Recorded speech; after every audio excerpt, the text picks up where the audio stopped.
1936, c'est une date que chaque Français connaît puisqu'elle correspond à l'élection d'une coalition politique, le Front populaire. C'est un événement dont on a commémoré en 2016 les 80 ans et qui est devenu une sorte de lieu de mémoire des affrontements franco-français.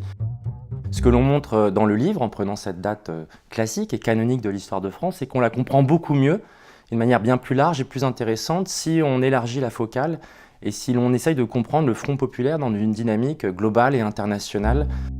On connaît bien sûr le contexte international, cette lutte globale entre les démocraties, le fascisme et le totalitarisme. Mais le fait le plus important, qui mérite d'être souligné, c'est que l'expérience du Front populaire, notamment les mesures qui sont adoptées dès le mois de juin 1936, la semaine de 40 heures, les congés payés et d'autres mesures d'inspiration sociale et économique, la dévaluation de septembre 1936, se comprennent dans le cadre d'une crise globale du capitalisme qui est directement issue de la grande crise de 1929 et de toutes les expériences, les innovations, les tâtonnements qui sont mis en place dans divers pays.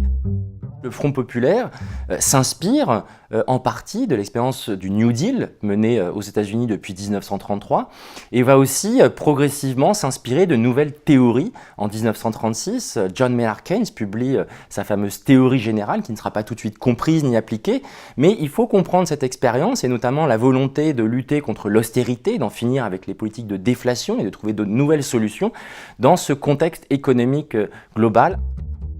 Relire l'expérience du Front populaire dans ce cadre international et mondial permet aussi d'aller à l'encontre de certaines idées reçues sur le fait que, par exemple, la réduction du travail serait